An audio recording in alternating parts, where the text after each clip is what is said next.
Okay, here we go. Hello, ladies and gentlemen, and this is now time for the pay-per-view after talk, whatever. I still can't find a name for this. So anyway, we are now done with the ECW Bare Legal pay-per-view. Now, of course, the Bare Legal pay-per-view is the second pay-per-view into this numerous mode. Of course, I've had different revamps of numerous mode onto Bookman Revolution. This is my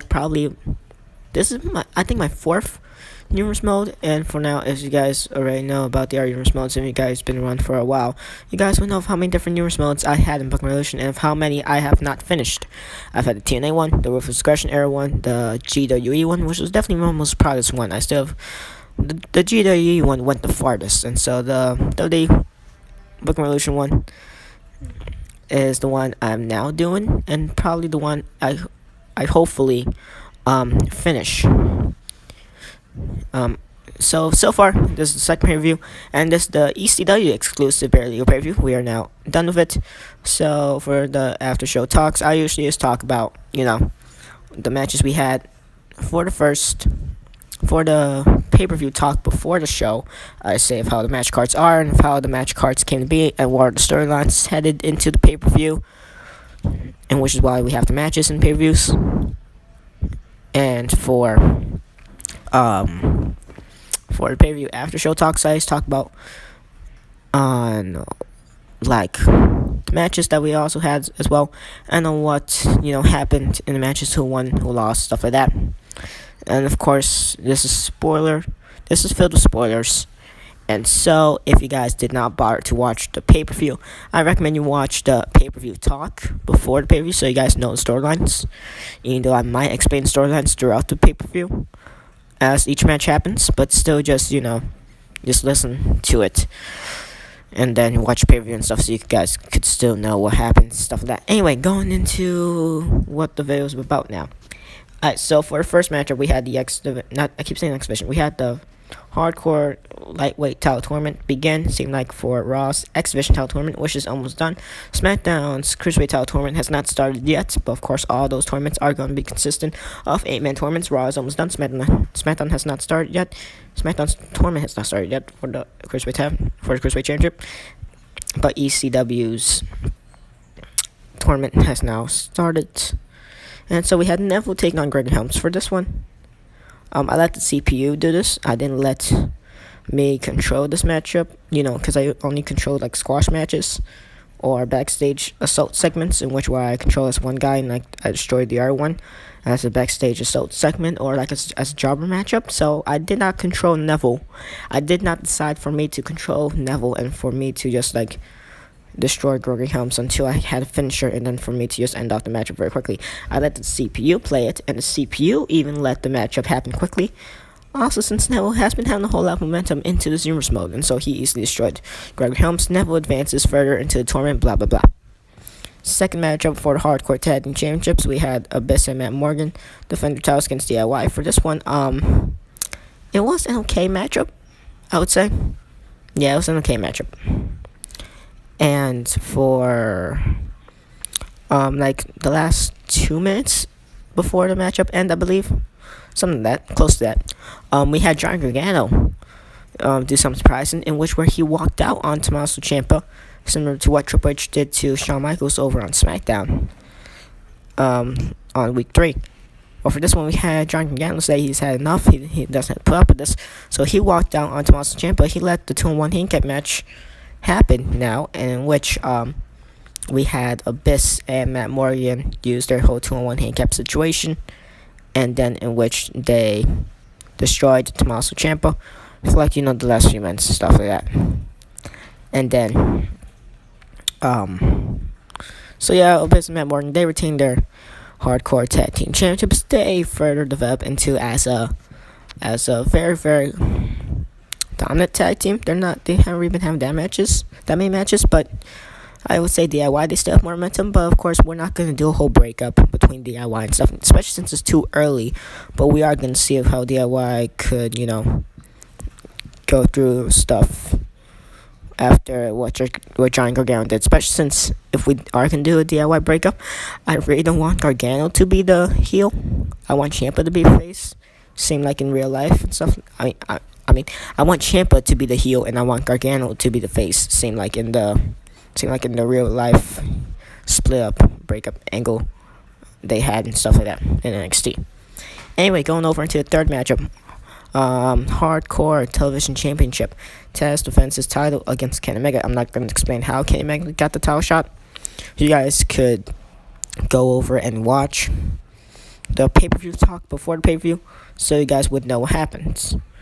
Or you guys could watch prior episodes, but you guys don't have to watch prior episodes, because that's going to take you guys a while, unless, of course, if you guys want to catch up over in the series. So, anyway, say on the matchup, it was actually a pretty decent matchup. I'll probably say it's probably my most favorite matchup of the night, because all the other matches, as you guys saw, if you guys did see a preview and stuff, if you guys are seeing this in order, you guys will know that all those matches were actually kind of quick.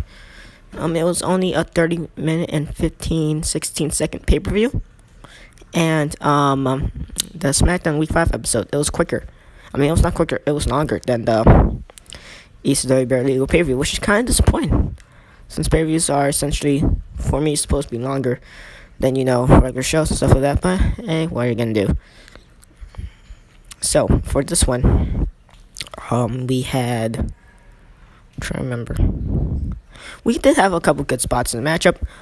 For example, we had Taz doing a German suplex, I believe. It wasn't a full Nelson suplex. It was either a full Nelson suplex or a German suplex to Kenny Omega, and it was like through a table. I did like that spot in the matchup. Of course, we had plenty more other spots. We had like a little time funny spot in the matchup, like early on to the matchup where Kenny Omega jumped off the top rope and tried to drop kick Taz on the outside, and then he missed Taz. Taz just easily walked away, and then Omega, he is like gracefully fell down and still in a drop kick position, and Omega just gracefully fell down. It looked so funny in the matchup. I was trying so hard not to actually giggle all that much for that moment. It was actually kind of funny the way Omega fell down and the way it looked. So anyway, to just quickly wrap this part of the matchup up, Taz, he defeated Omega. Taz retains his title, blah blah blah. We'll see on how Kenny Omega could recover from that. Of course, Omega, he's been having a 50-50 kind of career so far in the Consumers mode. He lost to Sin Cara, but Sin Cara did pull up a great fight against Braun Strowman when Sin Cara fought against Strowman. So, but yeah, then of course Omega, he won this match. He also won our matches, stuff like that. He's been having a decent career. To kick things off, when he lost to Sin Cara, that was not really much of a great thing. But of course, Sin Cara, he's had 2 matches, and Sin Cara is 1-1 currently.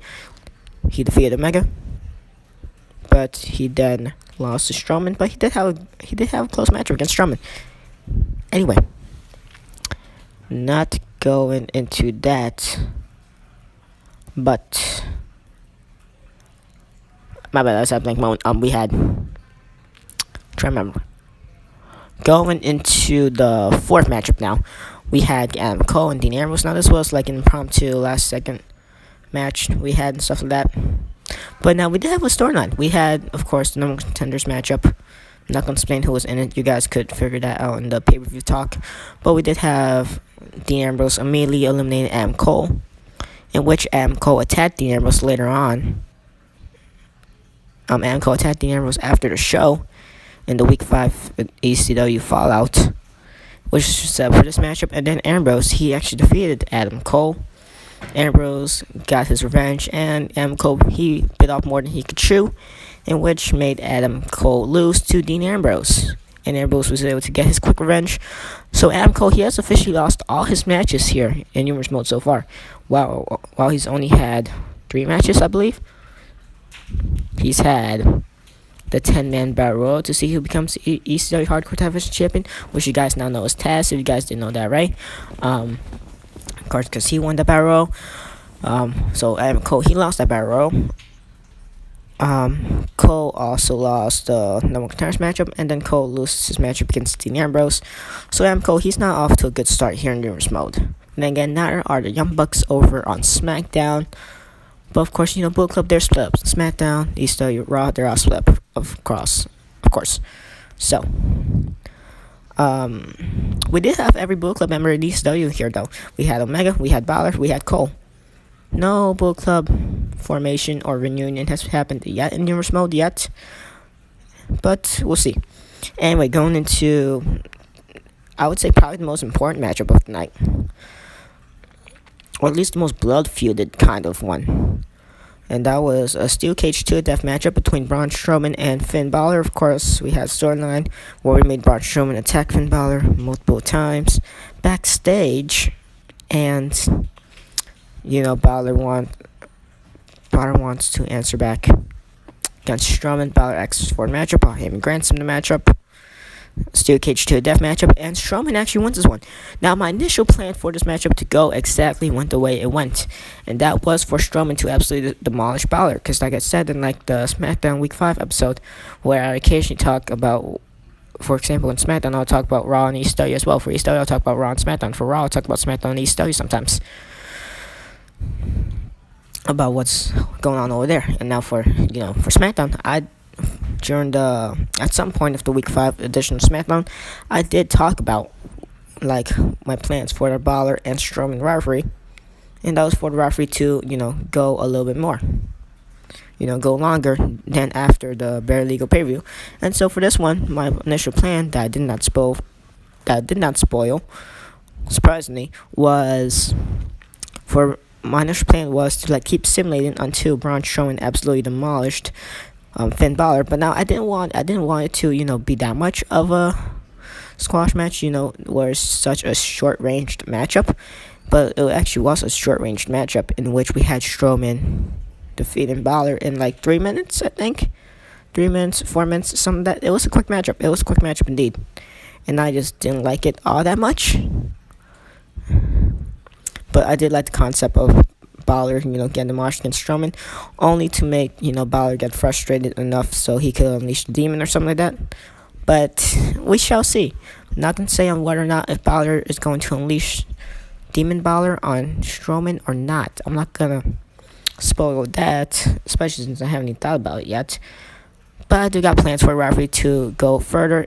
And next up, Balor is going to bring up a bigger fight. So anyway, your main event, we had the ECW Championship matchup, and we had Baron Corbin challenging Raven for a title. Of course, we had Baron Corbin attack Raven backstage, blah, blah, blah. And of course, a week or two prior, we had Corbin and Raven as the final two men in the 4-man ECW title tournament, in which we had Corbin lose to Raven and Raven become ECW champion. And so we made Corbin use his rematch clause, and in order to, make a statement, he attacked Raven backstage in the Week 5 edition of ECW to make the match sound a little bit more important, and not just a rematch clause made matchup, stuff like that. And so, anyway, long story short, it was a decent matchup. We had Raven lose to Baron Corbin, and so we had Baron Corbin be the more dominant man. And second time is a charm as Corbin defeated Raven.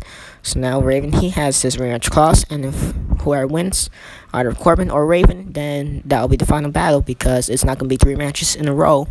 It's not going to be more than 3 matches in a row. So that's how it's going to happen.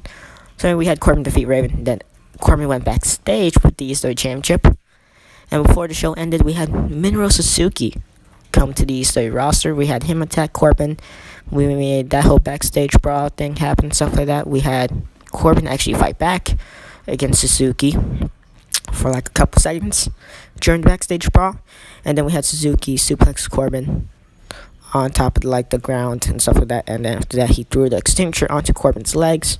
The extinguisher didn't explode, but I wanted it to explode. It didn't. But then after that, we made Minoru Suzuki run to end off the show, and that's how it ended. So Minoru Suzuki, he debuts over in ECW. He's going to have to prove himself if he wants a title shot for Baron Corbin's ECW Championship. So we'll see on how that goes. Anyway, that was basically how the matchup went. So now you guys can decide on whether the Over the Limit pay-per-view was better than the ECW Bare Legal pay-per-view, or the Bare Legal pay-per-view was better than Over the Limits, the Raw's Over the Limit pay-per-view. I'm not going to lie.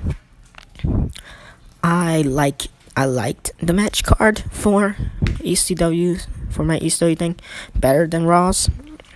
But I did like Raw's matches better. And I did like Raw's main event between Punk and Reigns. I did like that one better over than Raven and Baron Corbin, though.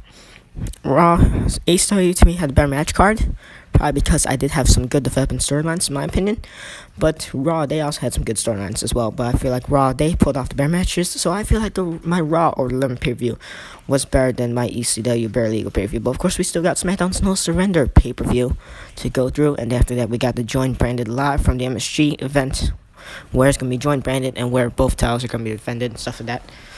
You know, the major titles, stuff like that, blah, blah, blah. And we're going to have some rivalries continue. For example, Undertaker and Kane against Styles and Nakamura, and Corbin. Not Corbin, and Braun Strowman and Finn Balor. We're going to have that rivalry continue in that pay-per-view as well. So, yeah. Anyway, that was my whole recap of the ECW Bare Legal pay-per-view. Tell me what you guys think. And, comments below on which one was better, the Limit pay-per-view or the Bare Legal pay-per-view. You guys could like rewatch it, stuff like that, blah blah. Anyway, thank you guys for watching, and that was my recap. Bye.